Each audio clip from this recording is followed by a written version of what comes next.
Hey hello everyone, আজকে যাচ্ছি শ্রীলেদার্সে। তো যথারীতি দমদম থেকে মেট্রো করে আমরা চলে গেছিলাম স্প্ল্যানেটে। আর আজকে আমার সাথে আর কে যাচ্ছে তোমরা তো দেখে বুঝতেই পেরে গেছো।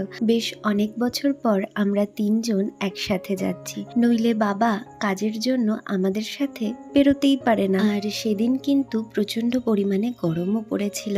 আর দেখো, তোমাদের সাথে কথা বলতে বলতে আমরা কিন্তু চলেও এসেছি। আর এটা খুব স্বাভাবিক যে পুজোর সময় শ্রীলেদার্সে ভিড় হবে। তো আমরা যেদিন গেছিলাম সেদিনও ভীষণ পরিমাণে ভিড় হয়েছিল। যতই ভিড় ভাট্টা হোক না কেন, আমি কিন্তু এখান থেকে জুতো কিনতেই পছন্দ করি, কারণ এখানে আমি রিজনেবল প্রাইসের মধ্যে অনেক সুন্দর সুন্দর কালেকশন পেয়ে যাই। আর দেখো এখানে আমার অবস্থা, আমি তো প্রায় মাথায় হাত দিয়ে বসেই পড়বো এত ভিড়ের জন্য। দেন নিচে চলে গেলাম বাবার জন্য জুতো চুজ করে নেওয়ার জন্য। তো এখানে একটু কম ভিড় ছিল, আর এখানে আমি আর মা কোনো একটা কথা নিয়ে হেসেই যাই। তারপর আমরা এখান থেকে বেরিয়ে পড়লাম।